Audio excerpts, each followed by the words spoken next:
உமக்கு மேல் ஒருவரும் இல்லையே, எல்லோருக்கும் மேலாக உயர்ந்தவர். உமக்கு மேல் ஒருவரும் இல்லையே. அல்லேலூயா, அல்லேலூயா, அல்லேலூயா, ஆமென். அல்லேலூயா, அல்லேலூயா, அல்லேலூயா, ஆமென். ஒருவரால் சிருஷ்டிக்கப்படாமலே தாமாக என்றென்றும் இருப்பவர்.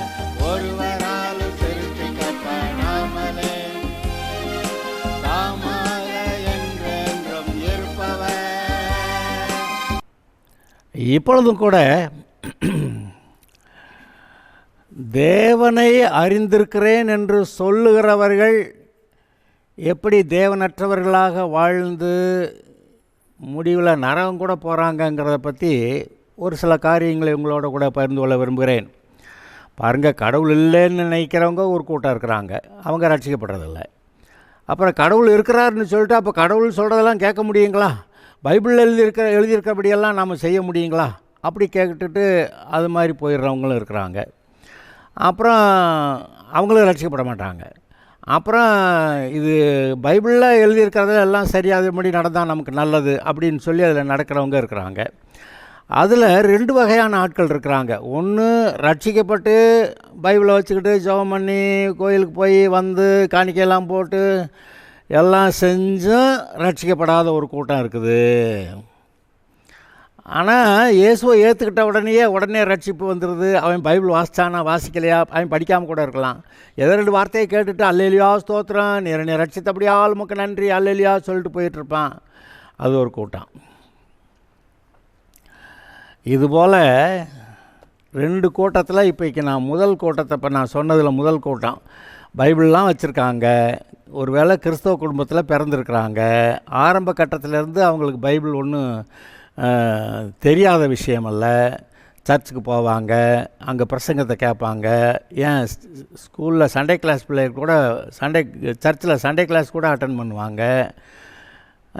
எல்லாம் இருந்து அப்புறமேலு வளர்ந்து வர்றபோது சர்ச்சில் இருப்பாங்க. சர்ச்சில் தான் கல்யாணம் நடக்கும். அப்படி இருந்தாலும் ரட்சிக்கப்படாமே வண்டி ஓட்டுறவங்க இருக்கிறாங்க. அது ஒரு பெருங்கூட்டம் இருக்கிறாங்க. அவர்களை பற்றி இப்பொழுது நான் ஒரு சில வார்த்தைகளை பைபிளிலிருந்து சொல்ல விரும்புகிறேன். கொஞ்சம் கவனிங்க. அதாவது கிறிஸ்தவர்களாக இருந்தும் ரட்சிக்கப்படாதவர்களுக்காக இந்த செய்தி. யோவான் எழுதின சுவிசேஷத்தில் 3வது அதிகாரத்தில் சில வசனங்களை நான் வாசிக்கிறேன், 20வது வசனம் வரை. யோவான் 3வது அதிகாரம் முதல் 20 வசனங்களை வாசிக்கிறேன். இதை கேளுங்க, கேட்டவங்க திரும்பி கேளுங்க, ஏற்கனவே திரும்ப கேட்டவங்க இன்னொரு தடவை கேளுங்க. இது ஏன் அப்படின்னு கேட்டால், எவ்வளோ தூரம் நீங்கள் கேட்குறீங்களோ அந்த அளவுக்கு விசுவாசம் வரும்னு போட்டிருக்கு. விசுவாசம் தேவனுடைய வார்த்தையை கேட்கிறதுனால் வரும் அப்படின்னு எழுதியிருக்கு. அதனால் இப்போ சொல்கிறத நல்லா கவனிங்க. யூதருக்குள்ளே அதிகாரியான நிக்கோதேமு என்னப்பட்ட பரிசேயன் ஒருவன் இருந்தான். அவன் ராக்காலத்தில் இயேசுவிடத்திலே வந்து, ரபி, நீர் தேவனிடத்திலிருந்து வந்த போதகர் என்று அறிந்திருக்கிறோம். ஏனெனில் ஒருவனும் தன்னுடனே தேவன் இராவிட்டால் நீ செய்கிற இப்படிப்பட்ட அற்புதங்களை செய்ய மாட்டான் என்றான். இயேசு அவனுக்கு பிரதியுத்தரமாக, ஒருவன் மறுபடியும் பிறவாவிட்டால் தேவனுடைய ராஜ்யத்தை காண மாட்டான் என்று மெய்யாகவே உனக்கு சொல்லுகிறேன் என்றார். அதற்கு நிக்கோதேமு, ஒரு மனுஷன் முதிர் வயதாயிருக்கல் எப்படி பிறப்பான்? அவன் தன் தாயின் கற்பத்தில் 2ஆம் தரம் பிரவேசித்து பிறக்கக்கூடுமோ என்றான். இயேசு பிரதியுத்தரமாக, ஒருவன் ஜலத்தினாலும் ஆவியினாலும் பிறவாவிட்டால் தேவனுடைய ராஜ்யத்தில் பிரவேசிக்க மாட்டான் என்று மெய்யாகவே உனக்கு சொல்லுகிறேன். மாம்சத்தினால் பிறக்கிறது மாம்சமாயிருக்கும், ஆவியினால் பிறப்பது ஆவியாயிருக்கும். நீங்கள் மறுபடியும் பிறக்க வேண்டும் என்று நான் உனக்கு சொன்னதை குறித்து அதிசயப்பட வேண்டாம். காற்றானது தனக்கு இஷ்டமான இடத்தில் வீசுகிறது, அதன் சத்தத்தை கேட்கிறாய், ஆகிலும் அது இன்ன இடத்திலிருந்து வருகிறது என்றும் இன்ன இடத்திற்கு போகிறது என்றும் உனக்கு தெரியாது. ஆவியினால் பிறந்தவன் எவனோ அவனும் அப்படியே இருக்கிறான் என்றார். அதற்கு நிக்கோதேமு, இவைகள் எப்படி ஆகும் என்றான். இயேசு அவனை நோக்கி, நீ இஸ்ரவேலிலே போதகனாயிருந்தும் இவைகளை அறியாமல் இருக்கிறாயா? மெய்யாகவே மெய்யாகவே நான் உனக்கு சொல்கிறேன், நாங்கள் அறிந்திருக்கிறதை சொல்லி நாங்கள் கண்டதை குறித்து சாட்சி கொடுக்கிறோம், நீங்களோ எங்கள் சாட்சியை ஏற்றுக்கொள்கிறதில்லை. பூமிக்கடுத்த காரியங்களை நான் உங்களுக்கு சொல்லியும் நீங்கள் விசுவாசிக்கவில்லையே, பரம காரியங்களை சொல்வேனானால் எப்படி விசுவாசிப்பீர்கள்? பரலோகத்தில் இருந்து இறங்கினவரும் பரலோகத்தில் இருக்கிறவருமான மனுஷகுமாரனை அல்லாமல் பரலோகத்துக்கு ஏறினவன் ஒருவனும் இல்லை. சர்ப்பமானது மோசையினால் வனாந்தரத்தில் உயர்த்தப்பட்டது போல மனுஷகுமாரனும் தன்னை விசுவாசிக்கிறவன் எவனோ அவன் கெட்டு போகாமல் நித்திய ஜீவனை அடையும்படி உயர்த்தப்பட வேண்டும். தேவன் தம்முடைய ஒரே பேரான குமாரனை விசுவாசிக்கிறவன் எவனோ அவன் கெட்டு போகாமல் நித்திய ஜீவனை அடையும்படி அவரை தந்தருளி இவ்வளவாய் உலகத்தில் அன்பு கூர்ந்தார். உலகத்தை ஆக்கினைக்குள்ளாக தீர்க்கும்படி தேவன் தம்முடைய குமாரனை உலகத்தில் அனுப்பாமல் அவராலே உலகம் ரட்சிக்கப்படுவதற்காகவே அவரை அனுப்பினார். அவரை விசுவாசிக்கிறவன் ஆக்கினைக்குள்ளாக தீர்க்கப்படான். விசுவாசியாதவனோ தேவனுடைய ஒரே குமாரனுடைய நாமத்தின் மேல் விசுவாசமாக இராதபடினாலே அவன் ஆக்கினை தீர்ப்புக்குட்பட்டாயிற்று. ஒளியானது உலகத்திலே வந்திருந்தும் மனுஷனுடைய கிரியைகள் பொல்லாதவைகளாக இருக்கிறபடியாலே அவர்கள் ஒளியை பார்க்கலும் இருளை விரும்புகிறதே அந்த ஆக்கினை தீர்ப்பு காரணமாக இருக்கிறது. பொல்லாங்கு செய்கிற எவனும் ஒளியை பகைக்கிறான், தன் கிரியைகள் கண்டிக்கப்படாதபடிக்கு ஒளியிடத்தில் வராதிருக்கிறான். இந்த வார்த்தைகளை இயேசு நிக்கதேமு என்று சொல்லப்பட்ட ஒரு பரிசேயனிடத்திலே சொல்லுகிறார். அந்த பரிசேயன் ஏதோ ஒரு சாதாரண பரிசேயன் அல்ல. அங்கே சென்ஹெட்ரின் என்று சொல்லப்படக்கூடிய ஆலோசனை சங்கம், இஸ்ரவேல் தேசத்தார் அவருடைய தலைமை ஆளுகை செய்கிற அந்த விஷயத்தில் ஆலோசனை சங்கத்தார் என்று சொல்லி மொத்தம் 70 பேர் கொண்ட ஒரு ஆலோசனை சங்கம் இருந்தது.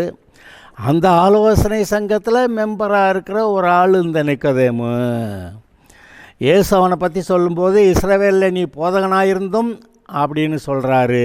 அப்போ இஸ்ரவேல் ஜனங்களுக்கு வேத வாக்கியங்களை போதிக்கிற ஆள், ஒரு சூப்பர் பைபிள் டீச்சர்னு சொல்லலாம். வேதபாரகர், பரிசேயர், அப்புறம் சதுசேயர், 3 கூட்டம் தானே அந்த இஸ்ரவேல் ஜனங்களை பற்றி நீங்கள் படிக்கிறப்ப படிப்பீங்க. இந்த ஆள் ஒரு பரிசேயன். பரிசேயன்னாக்க கர்த்தர் மேலே மிகவும் வைராக்கியமாக இருந்து வசனங்களின்படியெல்லாம் நான் செய்வேன்னு செய்கிறவங்க.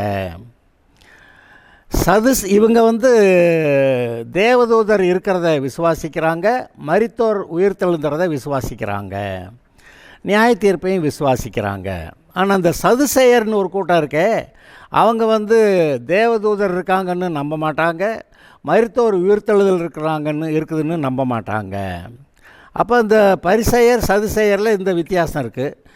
இந்த வேதபாரகர்கள் தான் பாருங்கள், நிறைய பேர் பரிசேயராக இருப்பாங்க. பரிசேயர் கர்த்தருக்காக வைராக்கியமாக நான் வாழ்வேன், வசனத்தின்படி வாழ்வேன் அப்படின்னு சொல்லி இந்த பரிசேயர்களில் சில ஆட்கள் வேத பாரகர், வேத பாராயணம் செய்கிறவர்கள், மனப்பாடம் பண்ணிடுவாங்க. இவங்க தான் பைபிள் டிரான்ஸ்லேஷன் கூட, அதாவது பைபிளை இன்னொரு காப்பி எடுக்கணும்னாக்க பார்த்து எழுதுறதுல இவங்க இந்த வேலை செய்வாங்க. வேத பாரகர், வேதத்தை பராமரிக்கிற, பாதுகாக்கிற, மனப்பாடம் பண்ணி அதன்படி சொல்லுகிற அப்படி ஆட்கள் வேத பாரகர். அப்போ என்னென்ன பார்த்தோம்? பரிசேயர், சதுசேயர், வேத பாரகர் பார்த்தோம். அப்புறம் இன்னொரு ஆள் யார்? ஆசாரியர்கள். பிரதான ஆசாரியன். ஆசாரியன் என்ன வேலை செய்வான்? இந்த வசனங்களின்படி ஜனங்கள் கொண்டு வருகிற பலிகளை கர்த்தருடைய சமூகத்தில் பலி செலுத்துவான். கர்த்தர் சொல்கிற வார்த்தையை ஜனங்களுக்கு சொல்லுவான். அப்போ வேதபாரகர், பரிசேயர், சதுசேயர், இந்த ஆசாரியர்கள் 4 வகையான ஆட்களை நீங்கள் பார்க்குறீங்க. இன்றைக்கு அது யாராக இருந்தாலும் சரி, பரிசேயர், சதுசேயர், என்னது வேதபாரகர், ஆசாரியர் யாராக இருந்தாலும் சரி, ரட்சிக்கப்படாத ஆளை பற்றி பேசுகிறேன். பைபிளை நல்லா தெரிஞ்சுட்டு ரட்சிக்கப்படாத ஆட்களை பற்றி பேசுகிறேன். அதை இப்போதைக்கு நம்முடைய ஒரு சூழ்நிலையில் சொல்லணுமானா, இந்த கிறிஸ்தவர்களாக இருந்தும் கூட பைபிளை தூக்கிட்டு சர்ச்சுக்கு போயிட்டு வந்துக்கிட்டு இருக்கிறவர்களாக இருந்தும் கூட ரட்சிக்கப்படாமல் இருக்கிறவங்க, அவங்கள பற்றி பேசிக்கிட்டு இருக்கிறேன். இப்படி ஆள் ஒருத்தன் பரிசேயன், கர்த்தருடைய வசனங்களில் மிகவும் வைராக்கியமாக இருந்து அதன்படி எல்லாவற்றையும் செய்வேன் என்று சொல்லுகிற அந்த பரிசேயன் ஒருவன் நிக்கோதேமு. அப்போ இந்த 70 பேர் ஆலோசனை சங்கத்தில் இவன் ஒரு முக்கியமான ஆள். அப்போ நீங்கள் நல்லா கவனிங்க, இதில் 70 பேர் ஆலோசனை சங்கத்தில் இருக்கிற ஆளுக்கு ரட்சிப்பு தெரியலை. அந்த ஆள் பகலில் எல்லோரும் பார்க்க இயேசுநாட்டை வந்தால் நம்மளை பற்றி யாராவது கோல் சொல்லுவாங்கன்னு பயந்து நம்மளை போட்டு கொடுத்துருவாங்க அப்படின்னு பயந்து ரகசியமாக ராத்திரியில் வந்து இயேசுவை பார்க்க வர்றாரு. பார்க்க வந்து என்ன சொல்கிறாரு? ரபி, போதகரே, நீர் தேவனிடத்திலிருந்து வந்த போதகர் என்று அறிந்திருக்கிறோம்னா நான் அறிந்திருக்கிறேன் மட்டும் இல்லை, எங்கள் அந்த ஆலோசனை சங்கத்தில் இருக்க எல்லாருக்குமே தெரியும், அறிந்திருக்கிறோம். ஏனெனில் ஒருவனும் தன்னுடனே தேவன் இராவிட்டால் நீர் செய்கிற இப்படிப்பட்ட அற்புதங்களை செய்ய மாட்டான். இவங்க என்ன கண்டுபிடிச்சிட்டாங்க? இவ்வளவு அற்புதம் நடக்குது, அப்போ கர்த்தர் இவரோட கூட இருக்கிறாரு, இந்த ஆள் கர்த்தர்கிட்டருந்து வந்திருக்கிறாருன்னு ஒரு மாதிரி உண்மையாக கண்டுபிடிச்சிட்டாங்க. ஆனால் உண்மை ஒரு பக்கம் இருக்க, பாலிட்டிக்ஸ் ஒரு பக்கம் வரும். பாலிட்டிக்ஸில் என்ன பாலிட்டிக்ஸு? இந்த இயேசுநாதர் பின்னாடி ஏகப்பட்ட பேர் போகிறாங்க, கடைசிக்கு ரோமர்கள் வந்து நமக்கு இருக்கிற அதிகாரத்தை பிடுங்கிட்டு வேறு ஒருத்தனை அதிகாரத்தில் வச்சுருவாங்க. இந்த இயேசுநாதர் கூட்டம் பெருங்கூட்டம் போகுதே அப்படின்னு. அப்போ கர்த்தரை வேத வாக்கியத்தை நல்லா கற்று அதன்படி நடந்து அப்படி இருக்கணுங்கிற அந்த கூட்டத்தில் அதில் இருக்கிற அந்த ஆலோசனை சங்கத்தார், அதில் இருக்கிற அந்த யார் ஆசாரியன், பிரதான ஆசாரியன் யார்? இயேசுடைய காலத்தில் காய்பா. அந்த காய்பா தான் இப்படி இந்த மாதிரி உலகத்தில் எல்லாரும் சாகிறத விட இந்த ஒரு மனுஷன் செத்தா நல்லதுன்னு இப்போ நீங்கள் ஒன்றும் நினைக்காம இருக்கீங்க அப்படின்னு கேட்டு இந்த இயேசுவை கொலை செய்யலான்னு தீர்மானம் பண்ண வச்சதுக்கு அடிப்படை காரணம் இந்த காய்பா யார்? பிரதான ஆசாரியன். பாருங்கள், சாதா யூதர்களுக்கு கூட சில சமயத்தில் தெரிஞ்சிடும். ஆனால் இந்த வேதபாரகர், பரிசேயர், சதுசேயர், ஆசாரியர்கள் இவங்க எல்லாருக்குமே இவ்வளோ பேர் இருக்கிறவங்க, இவங்களுக்கெல்லாம் ரட்சிப்பு என்னென்னு தெரியாதவங்க ஏகப்பட்ட பேர் இருக்காங்க பார்த்தீங்களா? இப்போ நமக்கு ஒரு கேள்வி, அது எப்படி பைபிளை கையில் வச்சுக்கிட்டு அதெல்லாம் வாசிச்சுக்கிட்டு சர்ச்சுக்கு போய்கிட்டு பிரசங்கம் கேட்டுக்கிட்டு கர்த்தரை பாட்டு பாடிக்கிட்டு காணிக்க கொடுத்துட்டு அப்புறமும் ரட்சிக்கப்படாமல் எப்படி இருக்கிறது? கேட்டு இயேசு ரட்சகர்னு தெரியும், எவ்வளவும் தெரிஞ்சாலும் மீதி இருக்கிற ஆட்களோட நம்ம சமாதானமாக போகணும்னு. அப்புறம் பாலிட்டிக்ஸ், அதில் அரசியல் வர்றப்ப நம்ம எப்படி அதில் தலைவராக இருக்கிறது, தேசத்தில் தலைவராக இருக்கிறது அப்படிங்கிறதெல்லாம் நினைக்கும்போது இந்த கர்த்தருடைய ஆவிக்குரிய காரியங்களை கவனிக்காமல் வசனத்தின்படி எதாவது செஞ்சிட்டோமா, 10 கட்டளையா அதை நிறைவேற்றிக்கலாம் அப்படின்னு சொல்லிட்டு 10 கட்டளையை நிறைவேற்றின ஒருத்தன் இல்லை. ஆனால் ரட்சிக்கப்பட்டவன் மட்டும்தான் 10 கற்பனை நிறைவே. அது எப்படி? ரட்சிக்கப்பட்டவர்கள் தான் பரிசுத்த ஆவியை பெறுகிறார்கள். இயேசு பரிசுத்த ஆவியின் பலத்தினாலே தன்னுடைய வாழ்க்கையை நடத்தினார், சிலுவைக்கு போனார், ஜெயமாக பரிகாரம் செய்து முடித்தார். அப்படின்னா இந்த பரிசுத்த ஆவியானவர் உங்களோடு இருக்கும்போது 10 கற்பனைகளை நீங்கள் சுலபமாய் நிறைவேற்றலாம்.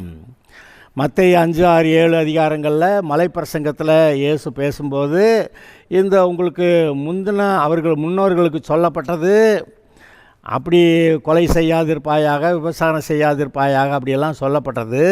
ஆனால் நான் உனக்கு சொல்கிறேன், கொலை செய்கிறதில்ல கண்டபடி அவனை மனசார ஒரு விசுவாசியை வஞ்சா கூட அது உனக்கு பிரச்சனைடா அப்படின்னு சொல்லிட்டாரு. விபசாரம் செய்கிறதில்ல, மனசில் நீ விபசாரம் செஞ்சால் கூட அது விபசாரம் தான்டா அப்படியெல்லாம் சொல்லிட்டாரு. அது உலக மக்களுக்கு அப்படி இச்சியாமல் இருக்கிறது கஷ்டம். ஆனால் பரிசுத்த ஆவி நம்மிடத்தில் இறங்கும்போது இச்சைக்கு இடம் இல்லாமல் போயிடுது. இச்சையாதிருப்பாயாகன்னு சொல்ல வேண்டியது இல்லை, இச்சை இல்லாமல் போயிடுது. அவருடைய கர்த்தருடைய சித்தத்துக்கு நம்ம ஒப்பு குடிக்கும்போது, ஆவியானவர் நம்மை நடத்தும்போது நம்மளை ஆவிக்கேற்றபடி நடத்துகிறாரே ஒழிய சரீர இச்சைகளுக்கு ஏற்றார் போல் அவர் நடத்தலை. மாம்சம் அது இச்சிக்கிறது, பாவத்தில் இழுத்துட்டு போக பார்க்குது. ஆனால் ஆவியானவர் அதுக்கேற்ற ஆவிக்குரிய ரீதியில் நடத்துகிறாரு. அப்போ இது ஒன்றுக்கொன்றும் விரோதமாக இருக்கிறது. நீங்கள் ஆவிக்கேற்றபடி நடந்தால் மாம்சத்தின் கிரியைகளை நிறைவேற்ற மாட்டீங்க. நீங்கள் மாம்சத்துக்கு ஏற்றபடி நடந்தாக்க ஆவிக்குரியகளை நிறைவேற்ற மாட்டீங்க.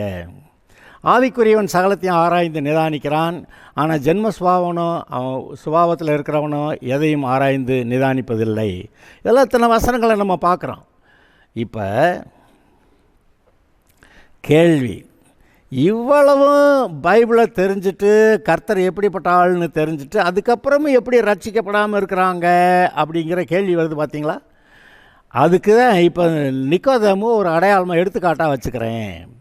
நிக்கோதேமு அந்த சென்ஹெட்ரின் ஆலோசனை சங்கத்தில் ஒரு முக்கியமான ஆள். 70 பேர்த்துக்குள்ள ஒரு ஆள். இஸ்ரேல் தேசத்திலே மொத்தத்தில் 70 பேர்த்தில் இவர் ஒரு ஆள். ஆனால் அவருக்கு இயேசு சொல்கிறது விளங்கலை. இயேசு என்ன சொல்கிறாரு? இவர் சொல்கிறப்ப, ரவி தேவன் உம்மோட கூட இல்லைன்னா இந்த நீர் செய்கிற ஒரு அற்புதத்தையும் ஒருத்தனை செய்ய முடியாது அப்படின்னு. அப்போ இயேசு என்ன சொல்கிறாரு? அவனுக்கு பிரதியுத்தரமாக, ஒருவன் மறுபடியும் பிறவாவிட்டால் தேவனுடைய ராஜ்யத்தை காண மாட்டான் என்று மெய்யாகவே உனக்கு சொல்லுகிறேன். அதற்கு நிக்கோதேமு, ஒரு மனுஷன் முதிர் வயதாக இருக்கையில் எப்படி பிறப்பான்? அவன் தாயின் கற்பத்தில் 2ஆம் தரம் பிரவேசித்து பிறக்கக்கூடுமோ என்றான். இயேசு பிரதியுத்தரமாக, ஒருவன் ஜலத்தினாலும் ஆவியினாலும் பிறவாவிட்டால் தேவனுடைய ராஜ்யத்தில் பிரவேசிக்க மாட்டான் என்று மெய்யாகவே உனக்கு சொல்லுகிறேன். மாம்சத்திலே பிறப்பது மாம்சமாயிருக்கும், ஆவியிலே பிறப்பது ஆவியாயிருக்கும். மாம்சத்தில் பிறக்கிறது மாம்சமாக இருக்கும். இப்போ அப்பா அம்மாவுக்கு பிள்ளையாக பிறக்கிற நம்ம மாம்சத்தில் பிறந்திருக்கிறோம். நம்முடைய சரீரத்தை பார்த்தா அப்பா மாதிரி முகம், அம்மா மாதிரி ஜாடை என்னெல்லாமோ சொல்லுவாங்க. அப்போ மாம்சத்தில் பிறக்கிறது மாம்சமாக இருக்கும், ஆவியினால் பிறக்கிறது ஆவியாக இருக்கும். அப்போ ஆதாம் சிருஷ்டிக்கப்பட்ட போது தேவனுடைய ஆவியே ஒரு பகுதி ஆதாமுக்குள் வைக்கப்பட்டது. அதுதான் அவனுடைய ஆவி, அவனுடைய ஜீவன். அவன் பாவத்தை செஞ்சு தன்னுடைய ஆவியை சாவுக்கு உட்படுத்திட்டான். இப்போ ஆவி செத்து போச்சுன்னா மீதி இருக்கிறது மாம்சந்தானே, மனுஷன் மாம்சந்தானே அப்படின்னு பைபிளில் ஒரு சில இடங்களில் நீங்கள் வாசிக்கிறீங்களா? மனுஷன் மாம்சந்தானே, அவன் இருக்க போகிற நாட்டில் 120 வருஷம் அப்படி சொல்லியிருக்கு. அப்போ மாம்சத்தில், அதாவது தேவனுடைய ஆவி, ஜீவனுள்ள தேவனுடைய ஆவி, இவனுக்கு கொடுக்கப்பட்ட அந்த உயிர், அது பாவம் செஞ்சதுனால செத்து போச்சு. அப்போ அது இல்லைன்னு கணக்கு வச்சுக்கிடுவான். அது இல்லைன்னு கணக்கு வச்சுக்கிட்டாக்க மாம்சம் மட்டும்தான் மீதி இருக்கிறது.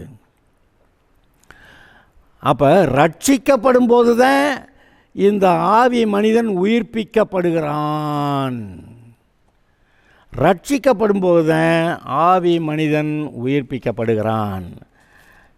அது எப்படின்னு கதையாக சொல்லிடுறேன். நான் ரொம்ப டீட்டெயில்டாக போனேன்னா டைம் ஆயிரும். அதனால் நான் கதையாக சொல்லிடுறேன். அந்த வசனத்தை வேணால் வாசிச்சிடலாம். கிறிஸ்து இயேசுவுக்குள்ளாக ஞானஸ்நானம், ரோமர் 6:3 வசனத்திலிருந்து, கிறிஸ்து இயேசுவுக்குள்ளாக ஞானஸ்நானம் பெற்ற நாம் அனைவரும் அவருடைய மரணத்துக்குள்ளாக ஞானஸ்நானம் பெற்றதை அறியாமல் இருக்கிறீர்களா? மேலும் பிதாவின் மகிமையினாலே கிறிஸ்து மரித்தோரிலிருந்து எழுப்பப்பட்டது போல நாமும் புதிதான ஜீவன் உள்ளவர்களாய் நடந்து கொள்ளும்படிக்கு அவருடைய மரணத்துக்குள்ளாக்கும் ஞான ஸ்நானத்தினாலே கிறிஸ்துவோடைய கூட அடக்கம் பண்ணப்பட்டோம். அப்புறம் ஆதலால் அவருடைய மரணத்தின் சாயலில் நாம் இணைக்கப்பட்டவர்களானால் அவர் உயிர்த்தெழுதலின் சாயலிலும் நாம் இணைக்கப்பட்டிருப்போம். அது என்ன சொல்லுது? ஆதாம் மரித்தபோது நம்முடைய ஆவி செத்து போச்சு. ஆனால் இயேசுவை ஆண்டவராக ஏற்றுக்கிட்டு ஞானஸ்நானம் பெறும்போது தண்ணிக்குள்ளே போகிறான். அப்போ பழைய மனுஷன் அடக்கம் பண்ணப்படுறான். அப்படிக்கு அதுக்கு அடையாளம். ஆனால் தண்ணிக்குள்ளேருந்து வெளியே வரும்போது இவனுடைய ஆவி உயிர்ப்பிக்கப்பட்டது, ரட்சிக்கப்பட்டது, உயிர்ப்பிக்கப்பட்ட. செத்துப்போன ஆவிக்கு உயிர் கொடுத்துருக்கிறார். மறுபடியும் ஒரு உயிருள்ள ஆவியை கர்த்தர் உள்ளுக்க வச்சுக்கிட்டாருன்னு சொல்லலாம். இந்த செத்துப்போன ஆவியை கர்த்தர் உயிரோடு எழுப்பினார்னு சொல்லலாம். நீங்கள் எப்படி அதை சொல்லிக்கிறவீங்களோ சொல்லிக்கங்க. ஆனால் இங்கே என்ன போட்டிருக்கு? அவருடைய மரணத்தின் சாயலில் நாம் இணைக்கப்பட்டவர்களானால் அவருடைய உயிர்த்தெழுதலின் சாயலிலும் இணைக்கப்பட்டிருப்போம். இயேசு மரித்தபோது அவருக்கு பரிசுத்த ஆவியானவர் கொடுக்கப்பட்டிருந்தார். பரிசுத்த ஆவியானவருடைய பலத்தில் தான் எல்லா வேலையும் செஞ்சார். பரிசுத்த ஆவியான பலத்தினால சிலுவைக்கு போனார். பரிசுத்த ஆவியின் பலத்தினால அங்கிருந்து எல்லாம் முடிந்தது என்று சொல்லி தன் ஜீவனை விட்டார். தன் பிதாவிடத்தில் அது ஒப்புவித்தார், ஜீவனை விட்டார். அப்போ அவர் செத்து போயிட்டார். அவர் ஆவியை விட்டுட்டார். ஆனால் இயேசுவ பிதாவாகிய தேவன் 3ஆம் நாள் உயிரோடு எழுப்பினாராம். அப்போ செத்துப்போன ஆவி போக பிதாவாகிய தேவன் இயேசுவை மறுபடியும் உயிரோடு எழுப்பினார். அப்படின்னா அவருக்கு கொடுக்கப்பட்டிருந்த அந்த மனுஷ ஆவி, இயேசு மனுஷனா தேவனுடைய குமாரனா தேவனா என்னெல்லாம் சொல்லுங்கள், இயேசு மனிதனாக பூமியில் அனுப்பப்பட்டார். அவர் இந்த சரீரத்தோடு பிறக்கணும்னாக்க மனுஷனாக பிறக்கணும். அப்போ மனிதனுக்கு இருக்கிற ஆவி போல் அவனுக்கு கொடுக்கப்பட்டிருந்தது. இயேசு பிறக்கும்போது எல்லா மனிதரும் எப்படி ஒரு ஆவியை பெற்றுக்கொண்டு அந்த ஜீவன் இருக்குதோ அதுபோல் இயேசுவும் ஜீவன் உள்ளவராக இருந்தார்.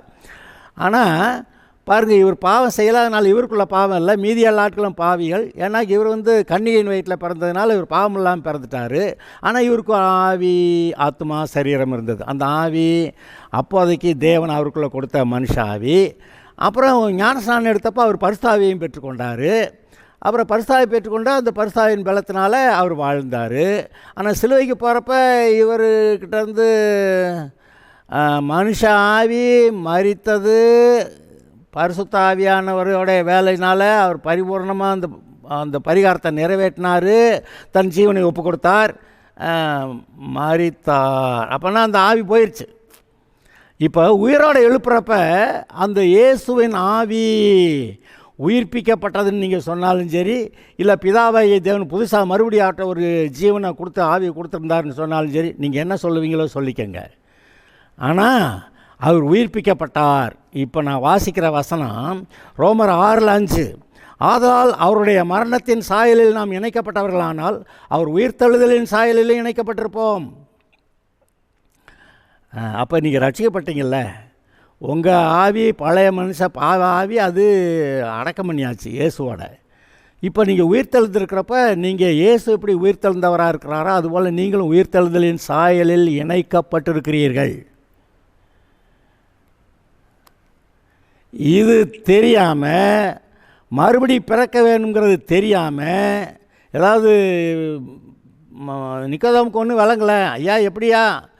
அவர் கேட்டப்போ, நீ மறுபடி பிறவாவிட்டால் தேவனுடைய ராஜ்யத்தை காண மாட்டாய் என்று மெய்யாகவே உனக்கு சொல்லுகிறேன். ஒரு தடவை இல்லை, இந்த இடத்துல 3 தடவை சொல்கிறார். மெய்யாகவே 3 தடவை சொல்கிறார். அதாவது எப்பா இதுதான் உண்மை, நீ வேறு எதுவும் பேசவே பேசாதேன்றார். இவனுக்கு அது உண்மைன்னா எப்படி நான் 2வது இடம் எப்படி எங்கள் அம்மா வயிற்றுக்குள்ளே போய் திரும்ப பிறக்கிறது அப்படின்னா, ஏன்னா அவங்க அம்மா வயிற்றுக்குள்ளே போய் திரும்ப வந்தால் மாம்சமாக தானே பிறப்ப. மாம்சத்தினால் பிறப்பது மாம்சமாக இருக்கும், ஆவியினால் பிறப்பது ஆவியாக இருக்கும். அப்போ நீ ஆவியில் மறுபடி பிறக்கணும்.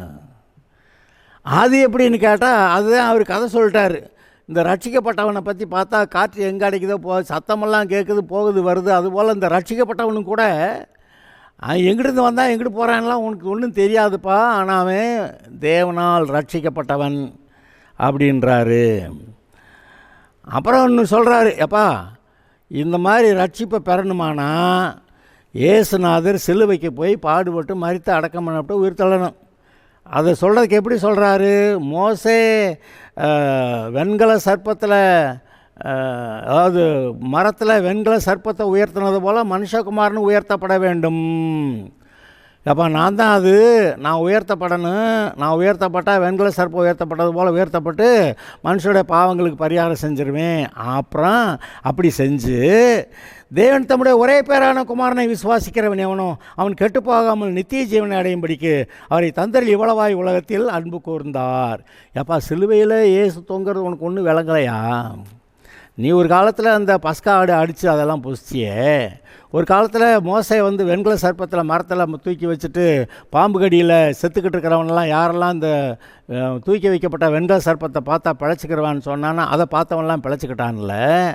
அப்படி வெண்கல சர்ப்பம் உயர்த்தப்பட்டது போல் இயேசு தனவே சொல்கிறாரு, மனுஷகுமாரன் உயர்த்தப்பட வேண்டும், உயர்த்தப்பட்டிருக்கும்போது பாருங்க உன்னுடைய பாவங்களுக்கெல்லாம் நான் பரிகாரம் செஞ்சிருவேன் அப்படிங்கிறத சொல்லி அப்படி செய்கிறதுனால இது மாதிரி செஞ்சு தேவன் இந்த உலகத்தார் மேலே இவ்வளவாய் அன்பு கூர்ந்தார் அப்படி சொல்கிறாரு.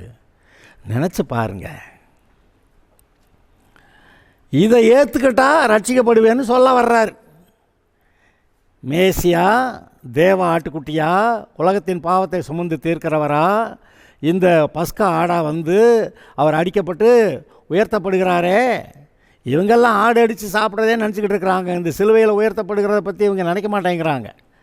ஆனால் சிலுவையில் உயர்த்தப்பட்டு அதுக்கு தான் சொல்கிறாரு, அந்த மோசே வந்து வெண்கல சர்ப்பத்தை மரத்தின் மேலே தூக்கி வச்சது போல் மனுஷகுமாரன் உயர்த்தப்பட அதை பேசுகிறாரு.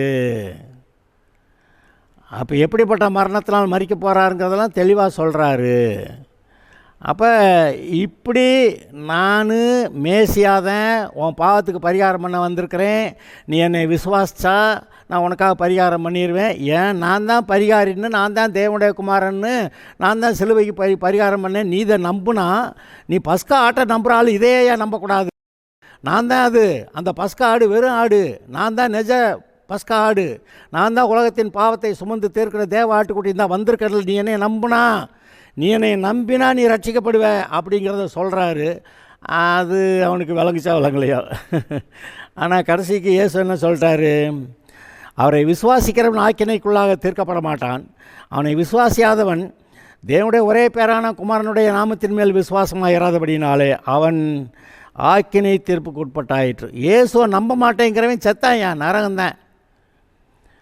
ஒளியானது உலகத்தில் வந்திருந்தும் மனுஷனுடைய கிரியைகள் மனுஷனுடைய கிரியைகள் பொல்லாதவைகளாக இருக்கிறபடியாலே அவர்கள் ஒளியை பார்க்கலும் இருளை விரும்புகிறதே அவருடைய ஆக்கினை தீர்ப்புக்கு காரணமாக இருக்கிறது. ஏன்னா இவங்கெல்லாம் பொல்லாத ஆளுங்க பாருங்கள். இவங்கெல்லாம் ரிலிஜியஸ் பீப்புள், மத நம்பிக்கை உடையவர்கள். மதத்தை நம்பினாங்க, இயேசுவை விட்டுட்டாங்க. அப்போ இப்போவும் நிறைய கிறிஸ்தவர்கள் வந்து மதத்தில் இருக்கிறாங்க, பைபிள் வச்சுருக்குறாங்க, சர்ச்சுக்கு போகிறாங்க, பாட்டு பாடுறாங்க, ஜெபம் பண்ணுறாங்க, பிரசங்கம் கேட்குறாங்க, எல்லாம் காணிக்கையெல்லாம் போட்டு கடைசிக்கு நரகத்துக்கு போகிறாங்க. என்னையா அது அப்படின்னா அவங்களுக்கு இந்த வெளிப்பாடு இல்லை. ஏன்னா அவங்க அதை விசுவாசிக்கலை. அந்த நிக்கதமும் சரி, அந்த ஆலோசனை சங்கத்தார் 70 பேரும் சரி, அவங்களுக்கு விளங்கலை. அவன் அட்லீஸ்ட் இவன் வந்து கேட்கவாது வந்தான். மற்றவங்க இப்படி கேட்க வந்தாலும் கோட்டா பண்ணிக்கிட்டு இருக்கிறானுங்க அங்கே உட்காந்து. நீயும் கலிலேயனா, கலிலேயாவிலேருந்து ஒரு தீர்க்கதரிசி எழும்புறதில்லைன்னு உனக்கு தெரியாத, போய் பைபிளை போய் நல்லா படியா அப்படின்னு சொல்லி அதனால் விரட்டி விட்டானுங்க. ஆனால் இவர் கேட்டு வந்து ஒருவேளை அந்த ஆள் ரட்சிக்கப்பட்டிருப்பார். ஏன்னா இந்த நிக்கதேமும் அந்த யோசேப்பும் தான் 2 பேருமா சேர்ந்து வெள்ளை போலம் கரிய போலமெல்லாம் சேர்த்து எடுத்து போட்டு இவருடைய சரீரத்தை கொண்டு போய் அடக்கம் பண்ணாங்க. யோசேப்பு தனக்கு வெட்டி வைக்கப்பட்டிருந்த அந்த கல்லறையில் அவன் கொண்டு போய் வச்சான்னு போட்டு 2 பேரும் நம்பி ரட்சிக்கப்பட்டிருக்கான்னு நான் நம்புகிறேன். அந்த கூட்டத்திலேருந்து 2 பேர் ரட்சிக்கப்பட்டாங்களே. இப்போ நான் பேசிக்கிட்டு இருக்கிறேன், சாதா கிறிஸ்தவர்களாக ரட்சிக்கப்படாமே வண்டி ஓட்டிக்கிட்டு இருக்கிற உங்களை கேட்குறேன், நீங்களும் ஏன் ரட்சிக்கப்படக்கூடாது? ரட்சிக்கப்படலாம். அது இடையில இருக்கிறவங்களாம் கோட்டா பண்ணுவாங்க, நிக்கதேமு கோட்டா பண்ணாங்க. நீயும் கலிலேயனா, கலிலேயாவிலேருந்து ஒரு தீர்க்கதரிசி எழுப்புகிறதில்லை நீ நினைத்து பாரு, போய் பைபிள் அப்படியா அப்படின்னு சொல்லிட்டாங்க. நம்மளையும் இப்படி தான் கோட்டா பண்ணுவாங்க. ஆனால் நிக்கதேமும் அந்த அரிமத்தை ஊரானாகிய யோசேப்பும் அவங்க ஆரம்ப கட்டங்களில் ரகசிய கிறிஸ்தவர்களாக இருந்தாங்க. ஆனால் அவர் மரித்து உயிர்த்து எழுந்த பிறகு ஓப்பனாக நாங்கள்லாம் கர்த்தருடைய பிள்ளைன்னு ஆகிட்டாங்க. அவன் தான் போய் அடக்கம் பண்ணான், தன்னுடைய கல்லறையில் கொண்டு போய் அடக்கம் பண்ணான். பெரிய பணக்காரன். பணக்காரர்கள் ரட்சிக்கப்படுறது கஷ்டம்னு சொல்கிறான், இயேசுநாதர் அப்படி தான் சொன்னார். ஆனால் பணக்காரர்கள் ரட்சிக்கப்படுறான் பார்த்தீங்களா? அதுவும் இல்லாமல் இந்த ஆலோசனை சங்கத்தில் இருக்கிற மெம்பர்ஸ் இந்த 2 பேர் இவங்களும் ரட்சிக்கப்பட்டாங்க பார்த்தீங்களா? தடைகள் இருக்கலாம், உங்களை சுற்றியில் இருக்கிறவர்கள் அதை தடுக்கலாம். ஆனால் இயேசுவை நீங்கள் ஏற்றுக்கொள்ளுங்கள். இயேசுவே உங்களுடைய பாவங்களுக்கு பரிகாரம் செய்தார் என்பதை நம்பி அவரை ஏற்றுக்கொள்ளுங்கள். அவரே வழியும் சத்தியமும் ஜீவனுமாக இருக்கிறார். அவரை பற்றிக்கொள்கிறவர்கள் நிச்சயமாய் ரட்சிக்கப்படுகிறார்கள், பரலோகம் போகிறார்கள். இதை நம்புங்கள். கர்த்தர் உங்களை ஆசீர்வதிப்பார். Okay, God bless you.